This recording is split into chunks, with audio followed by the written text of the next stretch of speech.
मलिक बोस्तान साहब ने हमें ज्वाइन किया है, चेयरपर्सन है exchange companies association of Pakistan. उनको काफ़ी लोग पाकिस्तान में सोने और डॉलर का बादशाह भी समझते हैं कि ही इज़ द मैन, इनके हाथ में सब कुछ होता है, सारे एक्सचेंजेस वगैरह वगैरह।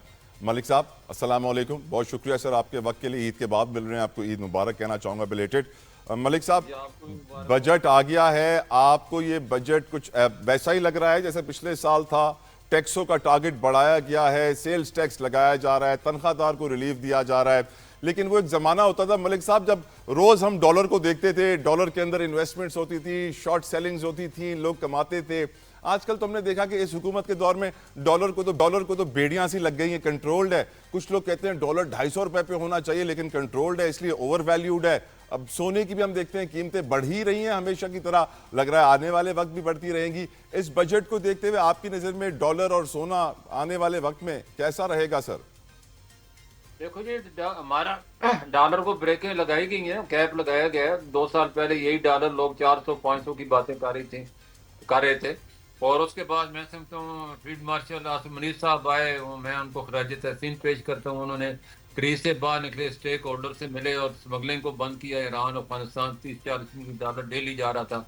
उसके अलावा उन्होंने हुंडिया वाला ऑपरेटर के खिलाफ, ब्लैक मार्केट के खिलाफ, माफिया के खिलाफ क्रैक डाउन किया और वही डॉलर 340 से कम होकर 270 पे आ गया।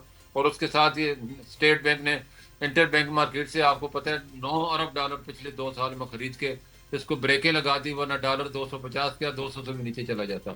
हमारा रुपया अभी भी अंडर आपके वैल्यू, मुंह आप में देखें घी रीजन में शक्कर, देखें। आपके मुंह में बादाम पिस्ते अखरोट सारे सारे मेवाजात सर, अल्लाह करे हो मैंने देना। बिल्कुल यही शक्कर होना चाहिए। मैं समझता हूँ 340 से कम हो के अगर 270 पे आ सकता है, तो 270 से 250 तो कोई बड़ा कम सफर है तो हो भी जाता। लेकिन स्टेट बैंक ने खरीदारी की, डॉलर का रेट जो है रुक गया बजाय गिरने के, उसको सपोर्ट की गई।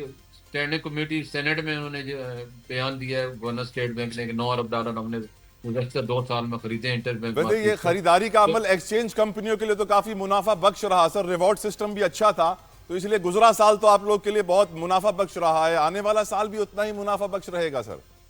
देखो, ये बड़ा कंसेप्ट बड़ा गलत है। ओके। एक्सचेंज कंपनी डॉलर जब रेट बढ़ते हैं तो नुकसान होता है, क्योंकि हम फॉरवर्ड डील कर रहे होते हैं। हम उसकी ये नहीं कि डॉलर का इंतजार करते हैं बढ़ेगा तो बेचेंगे। हमने जो ही हम खरीदते हैं साथ ही सेल करते हैं, उसके बाद 10 रुपए भी बढ़ जाए तो हमें कोई फायदा नहीं है। तो इसलिए ये तो पहले क्लियर कर लें। एक्सचेंज कंपनी मुल्क को देखो 6 अरब डॉलर पिछले साल दिए हैं। और मैं समझता हूँ, मैं आवाम को, खुसूसन ओवरसीज पाकिस्तानियों जिनकी मरौने मेहनत है, आज रुपया मजबूत पाकिस्तान की अलामत है। और ओवरसीज पाकिस्तानी जो 1.5 करोड़ पाकिस्तानी बाहर काम कर रहे हैं, वो 8 अरब डॉलर माना तनख्वाह ले रहे हैं, 3 से 4 अरब पाकिस्तान भेज रहे हैं। 3-4 अरब डॉलर को हमने टारगेट करना है, जो कि वो दुबई में, मिडिल ईस्ट में और यूरोप में इन्वेस्टमेंट कर रहे हैं। हुकूमत को चाहिए कि उनको एतमाद में ले और IMF की बजाय, वर्ल्ड बैंक की मिनतें की बजाय इनकी मिनतें हम कर लें, ज्यादा बेहतर है। आप और आप हमारा आप रुपया आप देखो ना। बात कर रहे हैं जो फील्ड मार्शल साहब ने हमारे ब्रेन गेन की बात की थी कि ये ब्रेन ड्रेन नहीं है, ब्रेन गेन है, और आज बिल्कुल हमारे बिल्कुल। वजीर खजाना साहब फिर ब्रेन ड्रेन का जिक्र कर रहे थे और कह रहे थे कि एक मुख्तस हमने रकम की है और एक निज़ाम जामे बनाया जाएगा ब्रेन ड्रेन को रोकने के लिए। तो कुछ है तो सही ब्रेन ड्रेन का प्रॉब्लम इस वक्त भी, शायद नहीं इसलिए नहीं, वो जिक्र ब्रेन कर रहे हैं। गेन भी होगा और ब्रेन ड्रेन को खत्म करने के लिए बिल्कुल ये इकदाम जरूरी हो गए हैं। और पाकि इस वक्त जो पाकिस्तान बिटकॉइन, आपको पता है, क्रिप्टो कौंसिल भी बना दिया, उसकी तरफ जा रहा है। तो हमारे जितने भी एक्सपर्ट हैं, 10-10 हज़ार डॉलर में उनको बाहर, उनकी डिमांड है बहुत ज्यादा, सिक्योरिटी एक्सपर्ट की, IT के एक्सपर्ट की और क्रिप्टो के एक्सपर्ट की। तो हमें उनको रोकना है। और हमारे इंजीनियर हैं, हमारे डॉक्टर हैं, हमारी जितनी भी क्रीम है वो बाहर जा रही है, उसको हमने रोकना है। लेकिन वो साथ साथ पाकिस्तान को फायदा भी पहुंचा रहे हैं। बाहर से कुछ सीख के आएंगे, बाहर से पैसा लेंगे, अपनी फैमिली को सपोर्ट करेंगे। पाकिस्तान इस वक्त मैं समझता हूँ पाकिस्तान को, जैसे कल हमारे फाइनेंस मिनिस्टर साहब ने कहा है कि पाकिस्तान का DNA चेंज करने की जरूरत है, बिल्कुल जरूरत है। करप्शन का DNA हमारे जो खून में शामिल हो चुका है। मैं समझते इस वक्त बेइतमादी का ये आलम है कि आवाम को उस वक्त तक यकीन नहीं होता जब तक वो पैसे नहीं देगा उसका काम होगा। और जो करप्ट अफसर हैं वो काम करते नहीं है पैसे लिए बगैर। इन आराम खोरों को, सूदखोरों को लगाम डालने की जरूरत है। आमीन। पाकिस्तान तब भी तरक्की करेगा जब, हमेशा तरक्की करेगी जब आप करप्शन का नासूर खत्म होगा। हलाल और आराम की तमीज आपको करनी होगी। ये आप जो इनडायरेक्ट टैक्स लेते हैं, ये सब हराम मनी को अवॉइड खुद करवा रहे हैं। मैं समझ डायरेक्ट टैक्स होना चाहिए। आप, ये कौन सी ना इंसाफ है भाई?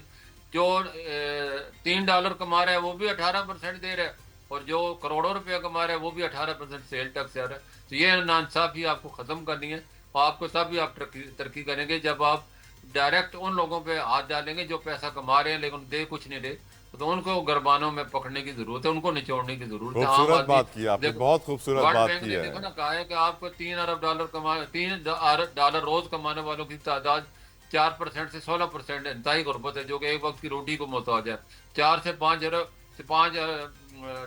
ڈیلی کمانے والوں کی تعداد 38 سے بڑھ کے 45% ہوگی. جب آدھی آبادی آپ کی غربت کا شکار ہے. بات ہو رہی ہے بجٹ کے حوالے سے, تو ہم جانتے ہیں کہ پاکستان کے آئی ٹی سیکٹر نے آؤٹ پرفارم کیا ہے. پچھلے سال آئی ٹی ایکسپورٹس میں بڑا اضافہ ہوا ہے, $3 بلین سے ایکسیڈ کیا ہے اماؤنٹ, اور یقیناً پورے قوم اس بات پہ خوش تھی.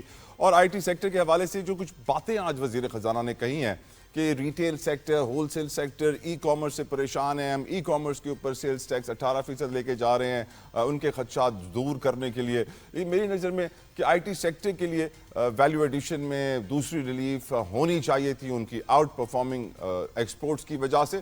سیڈلی وہ میں نظر نہیں آئی. گفتگو کریں گے اس کے اوپر. میرے ساتھ میں جوائن کر رہے ہیں پینل میں اس وقت کنول چیمہ صاحبہ. She is an I T expert, she is also running a company by the name of my impact meter, CEO ہیں اس کی. بہت شکریہ کنول صاحبہ. ساتھ ساتھ پینل میں عبدالعلیم صاحب بھی میرے ساتھ موجود ہیں, overseas investors chambers of commerce کو ریپرزینٹ کر رہے ہیں.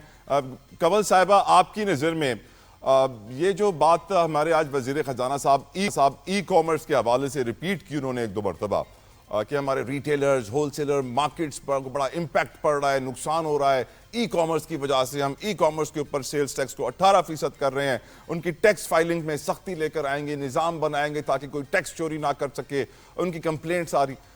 میرے خیال سے شاید کچھ زیادہ انہوں نے برائیاں کر دیں ہمارے آن لائن سیکٹر کی. آپ ان کمنٹس کے اوپر کیا جواب دیں گی, اور آپ کی نظر میں کیا سازگار پالیسیاں آئی ٹی سیکٹر کے لیے ہماری حکومت نے بنائی اس بجٹ میں یا نہیں؟